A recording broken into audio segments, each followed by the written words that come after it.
दुधनी नगरपालिकेच्या सार्वत्रिक निवडणुकीत 2 प्रभावी गटांमध्ये प्रतिष्ठेची लढत रंगली आहे। माजी मंत्री सिद्धाराम म्हेत्रे यांच्या बालेकिल्ल्यात भाजपचे आमदार सचिन कल्याण शेट्टी यांनी यंदा आव्हान उभे केले आहे।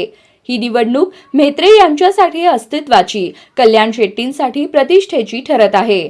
निकालाकडे संपूर्ण सोलापूर जिल्ह्याचे लक्ष लागले आहे। दुधनीत 1 नगराध्यक्ष आणि 20 नगरसेवकांसाठी लढती अत्यंत चुरशीच्या होत आहेत। मागील 50 वर्षांपासून नगरपालिका ताब्यात ठेवणाऱ्या म्हेत्रे कुटुंबियाने यंदा नगराध्यक्ष पदासाठी प्रथमेश म्हेत्रे यांना रिंगणात उतरवले आहे।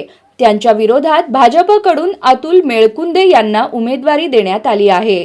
म्हेत्रे कुटुंबीय काँग्रेस चिन्हावर लढत होते। यंदा शिंदे गटाच्या धनुष्यबाण चिन्हावर निवडणूक लढवावी लागत आहे।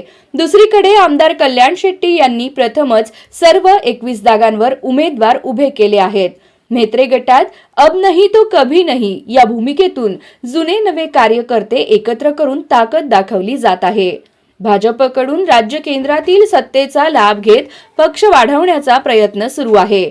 उपमुख्यमंत्री एकनाथ शिंदे यांच्या म्हेत्रे परंपरा टिकवण्यासाठी मेहनत घेत असल्याचं चित्र पाहायला मिळत आहे।